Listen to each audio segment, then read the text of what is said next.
Ya, assalamualaikum warahmatullahi wabarakatuh. Gimana kabarnya teman-teman? Kembali lagi dengan saya Rifki Aditya Yoga Pratama, tentunya di DKI Naru Channel ya. TV-nya berisik, matiin aja.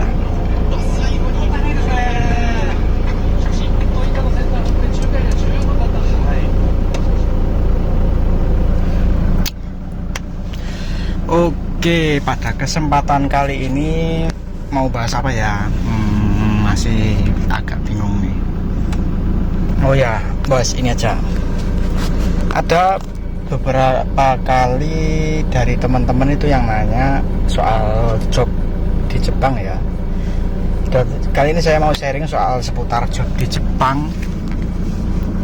Ada pertanyaan gini waktu itu, Bang, apa namanya,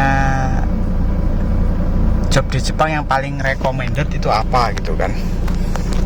Nah, untuk job di Jepang yang paling recommended versi saya ya ini visa magang. Tentunya visa magang karena saya di sini juga pemagang. Di luar itu saya nggak ngerti. Menurut versi saya, job yang recommended itu adalah nomor 1 ya, tentunya yang sesuai dengan passion. Kalau udah sesuai dengan passion, mau seperti apapun pasti recommended ya, jadinya baik ya kan. Makanya kalau bisa cari job yang sesuai passionmu. Terus ini yang selanjutnya adalah recommended itu, job yang paling recommended ini berdasarkan pengalaman sharing sesama teman-teman Jisuse ya. Yang pertama itu perihal tempat. Kalau bisa, saran nih, cuma saran ya, kalau bisa nyari job itu yang di tempat prefektur gede di wilayah kota gitu. Kalau visanya sama-sama magang. Kenapa begitu? Kenapa saya rekomendasikan di kota yang gede? Karena gini, kalau sama-sama visa magang kan gajinya udah ditentukan sesuai wilayahnya masing-masing. Itu udah nggak bisa di apa ya, udah ada patokannya kan per wilayah masing-masing. Jadi semakin kota, semakin besar prefekturnya, semakin kota itu kan biasanya gaji basicnya makin gede. Nah, otomatis per bulannya bisa, ini semua job ya, mau jenis apapun itu, mau pabrik, mau gemba, maupun apapun itu, kalau di kota biasanya basicnya lebih gede. Nah, kenapa kok disarankan di kota? Karena gini, kalau sama-sama visa magang, visa Jisuse, itu rata-rata potongannya itu untuk listrik, apato, dan lain-lain itu sama rata, nggak ada bedanya. Dari Jepang ujung paling atas sampai Jepang paling bawah itu rata-rata sama potongan per bulannya. Sementara gaji basicnya beda-beda tiap wilayah. Biasanya yang di desa itu kecil-kecil, tapi potongannya sama yang di kota. Jadi akan lebih baik jika dapat wilayah kota gitu, basicnya kan gede. Selain itu ya, di Jepang sendiri harga barang, harga apapun itu dari Jepang atas sampai Jepang bawah itu rata-rata sudah disetarakan, jadi sama.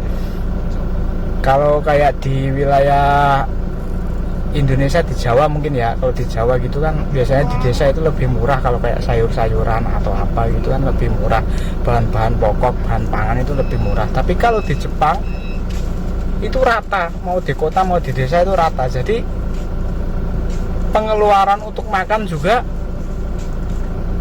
ibaratnya itu sama. Jadi kalau yang penghasilannya lebih gede, UMR-nya basicnya udah lebih gede, itu ya dapatnya nyisihinnya juga sama, selama dia bisa jaga apa nafsu matanya ya.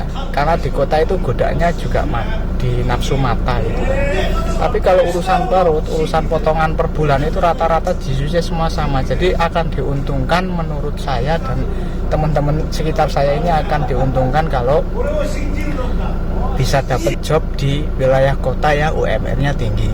Itu yang pertama ya, secara tempat dianjurkan, direkomendasikan di wilayah kota yang gede. Tapi Tapi ya minusnya, tapi ada minusnya juga sih di kota. Minusnya itu apa hubungan sosialnya itu, hubungan sosialnya gimana ya, lebih disiplin, lebih lebih teratur gitu. Kalau di desa kayaknya pelanggaran kecil itu nggak jadi masalah, tapi kalau di wilayah kota itu bisa jadi masalah. Contohnya ya, kalau di kota mungkin ribut sedikit, bentar-bentar ada polisi datang gitu. Terus misalnya di kota mana bisa mancing di di sungai-sungai gitu, tapi kalau di desa masih bisa mancing, walaupun itu sebenarnya ilegal ya, kalau nggak punya surat izin mancing, nggak punya menkyonya, itu sebenarnya ilegal. Tapi kalau di desa sih masih bisa mancing-mancing kayak gitu. Jadi ya intinya kalau di kota mungkin penghasilannya lebih gede, tapi disiplinnya juga lebih gede, lebih lebih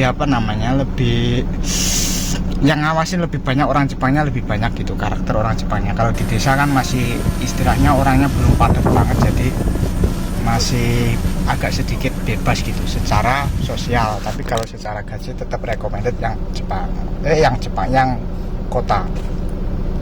Oke, itu dari segi kota ya. Terus selanjutnya yang recommended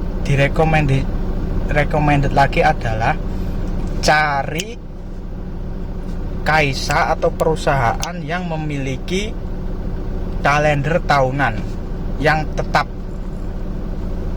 Maksudnya itu gimana? Maksudnya gini, di Jepang itu kan udah ada aturannya ya kan, bahwasanya perusahaan itu boleh memiliki kalender atau tanggal kerja sendiri, tidak sama dengan tanggalan nasional gitu. Tapi akan sangat diuntungkan jika kamu memiliki perusahaan yang dia itu punya kalender tahunan secara secara tertulis, punya kalender gitu, intinya punya kertas kalender itu loh, dan tertulis jelas gitu hari liburnya gitu. Kenapa kok disarankan begitu? Emangnya ada bang kaisa yang nggak punya tanggalan kalender tahunan gitu? Ada, banyak kaisa yang nggak punya kalender tahunan itu banyak, terutama kaisa Gemba. Perusahaan-perusahaan yang kerjanya di Gemba itu nggak punya kalender tahunan. Jadi kenapa disarankan recommended yang punya kalender tahunan? Karena di situ kita itu tahu dengan jelas bahwasanya di situ ada tanggal merahnya itu di bulan apa, pada bulan apa, ada berapa biji tanggal merah, itu kita tahu. Sementara kaisa yang tidak punya kalender tahunan itu biasanya rata-rata nih ya nggak punya tanggal merah, jadi tanggal merahnya cuma hari Minggu doang. Jadi dirugikannya ya, bukan dirugikan sih, memang aturannya kayak gitu. Jadi kurang beruntungnya adalah apabila kalau kaisa yang punya kalender tahunan kan, misalnya tanggal merah kita masuk kerja, otomatis penghasilan kita akan up, ada nilai lemburnya gitu kan. Lembur namanya, tanggal merah masuk kan lembur. Tapi kalau kaisa yang nggak punya tanggalan kalender tahunan, mau itu tanggal merah, mau tanggal merah apa, kayaknya dihitung hari biasa kan, itu menurut saya ya kurang beruntung ya kalau dapat kaisa yang kayak gitu ya. Tapi ya mau gimana lagi, tapi kalau bisa ya kayak gitu sih. Waktu di interview pertama itu tanyain punya kalender tahunan apa enggak gitu, maksudnya punya jadwal yang jelas enggak itu. Kalau bisa sih ya cari yang itu, yang punya kalender tahunan yang jelas gitu ya. Sementara yang nggak punya kalender tahunan bukan berarti nggak ada libur ya, tetap ada libur, hanya saja kan nggak, ya jarang banget ya, tetap di hari Minggu ya rata-rata. Kalau yang nggak punya kalender tahunan biasanya liburnya tetap cuma di hari Minggu, dan sisanya libur-libur panjang kayak Natsu terus tahun baru itu ya cuma murni kebijakan yang punya perusahaan, murni kebijakan si bos. Andai kata kerjaannya banyak ya paling dikasih libur cuma 3 hari 2 hari gitu. Jadi suka-suka dia gitu kan, karena nggak punya patokan tanggalan per tahun gitu. Jadi dianjurkan yang bisa, kalau bisa cari yang punya tanggalan per tahun gitu. Itu bisa dapat nilai plus untuk penghasilan gitu. Ya sementara itu aja ya dari saya ya. Itu rekomendasi dari saya secara materi atau secara pendapatan. Kalau bisa ya itu tadi. Untuk lebih detailnya sih nggak cukup ya waktunya, soalnya panjang banget. Untuk sementara itu aja dulu. Kalau ya cari-cariin mau ke Jepang, mau nyari kerja itu ya usahakan cari yang itu dulu gitu. Bukan berarti yang nggak recommended gitu ya, tapi lebih direkomendedkan yang barusan saya sebutkan tadi gitu, seputar seputar tempat dan seputar kalender tahunan perusahaan gitu. Oke, sementara itu aja. Untuk pertemuan selanjutnya masih tetap seputar job recommended dan tidak recommended. Bukan tidak recommended ya, paling recommended itu apa, nanti akan dibahas di pertemuan selanjutnya. Semoga informasi ini bisa bermanfaat bagi yang mau ke Jepang, buat modal pengetahuan, dan tujuannya bukan biar kalian pilih-pilih job gitu, bukan, tapi kalau bisa dapat yang terbaik kenapa enggak gitu kan. Jadi saya berbagi ini supaya kalian lebih tahu lebih punya target ke Jepang itu, di Jepang maunya gimana, lebih punya target, lebih siap lagi. Jadi kalau punya target itu otomatis punya persiapan lebih gitu. Kalau nggak punya target ya gitu, asal aja, yang penting bisa berangkat gitu kan.